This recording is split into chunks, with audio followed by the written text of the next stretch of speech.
வணக்கம் ஃப்ரெண்ட்ஸ். இன்னைக்கு கல்யாண நாள் கொண்டாடுறோங்க. பிறந்தநாள் கொண்டாடுறோம் எல்லாருக்கும் வந்து வாங்க. இன்னைக்கு கதை வந்து குரங்கு அறிஞர். வாங்க கேட்போம். ஒரு அறிஞர் ஆராய்ச்சி நூல் ஒன்று எழுதுவதற்காக அமைதியான இடத்தை தேடிக்கொண்டிருந்தார். அவர் அறியாமல் அரக்கர்கள் இருந்த பள்ளத்தாக்கை தன் இடமாக தேர்ந்தெடுத்தார். கோபமடைந்த ஒரு அரக்கன் அவரை பார்த்து கேட்டான், யார் நீ? இந்த அமைதியான பள்ளத்தாக்கை கெடுக்க வந்தாயா என்றான். தயவு செய்து என்னை மன்னித்து விடு. நான் ஒரு அறிஞன். அமைதியான இடத்தை தேடிக்கொண்டிருந்தேன். அதான் இங்கு வந்தேன் என்றார். இதற்கு ஒரு விலை நீ கொடுக்க வேண்டும். நான் உன்னை குரங்காக மாற்றி விடுவேன். அதுதான் உனக்கு தண்டனை என்று அந்த அரக்கன் கூறினான். அடுத்த கணம் அந்த அறிஞர் குரங்காக மாறிவிட்டார். அவர் விம்மி விம்மி அழுதார். ஒரு மரத்திலிருந்து மற்றொரு மரத்திற்கு தாவி கொண்டு இருந்தார். குரங்குகளைப் போல் பழங்களை தின்று வந்தார். அவர் நகரத்தை அடைந்தார். அங்கு ஒரு கப்பல் பாக்நாத் பட்டணத்திற்கு புறப்பட இருந்தது.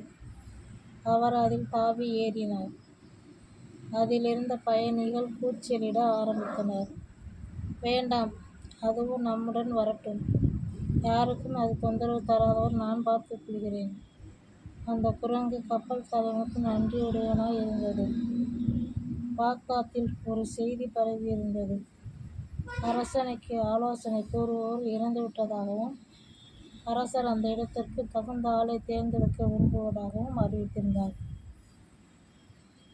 இப்பதவியை விரும்புவோர் ஏதேனும் ஒரு செய்தியை தகுந்த முறையில் எழுதி அனுப்பலாம். அவற்றுள் எது மிகவும் நன்றாக உள்ளதோ அதை எழுதியவர் ஆலோசகராக தேர்ந்தெடுக்கப்படுவார் என்று அறிவிக்கப்பட்டது. அந்த குரங்கு அறிஞரும் செய்தியை எழுதினார். அரசருடைய சேவகர்களும் மற்றவர்களும் நகைத்தனர். இங்கே வேடிக்கை பார், இந்த குரங்கு அரசருக்கு ஆலோசகராக போகிறதாம் என்று கேலி செய்தனர். ஆனால் எல்லா செய்திகளும் அரசரிடம் எடுத்து செல்லப்பட்டன. அரசர் எல்லாவற்றையும் படித்தார். அந்த குரங்கின் செய்தி மிகவும் நன்றாக இருந்தது. அந்த குரங்கை நேர்முக தேர்வுக்காக அரசர் வரச் சொன்னார். அக்குரங்கு நல்ல கம்பீரமாக உடை அணிந்து குதிரையின் மேல் ஏறி பாக்தாத் தெருக்களில் ஊர்வலமாக வந்து அரசரை சந்தித்தது. அரசேவையில் அதனிடம் நிறைய கேள்விகள் கேட்கப்பட்டன. அது எல்லா கேள்விகளுக்கும் அறிவுபூர்வமான சரியான விடைகளை கூறியது.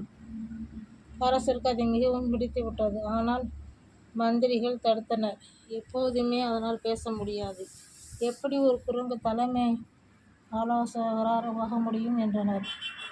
அரசர் தீர்மானமாக இருந்ததால் அவர் குரங்கையை தலைமை ஆலோசகராக நியமித்தார். அவருடைய புதல்வி இளவரசி இந்த குரங்கு உண்மை குரங்கு அன்று, ஏதோ அரக்கர்கள் மாயத்தால் இவ்வாறு மாற்றப்பட்டுள்ளது என்பதை அறிந்தாள். அரக்கர்கள் அவர்கள் மந்திர வித்தைகளை போன்றவற்றை அவள் படித்துள்ளாள்.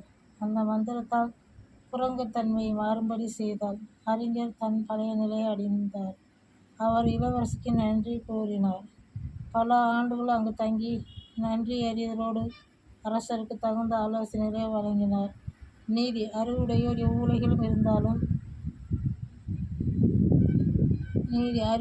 எவ்வுருவில் இருந்தாலும் மதிக்கப்படுவார். நன்றி ஃப்ரெண்ட்ஸ். சப்ஸ்கிரைப் பண்ணுங்கள் ப்ளீஸ்.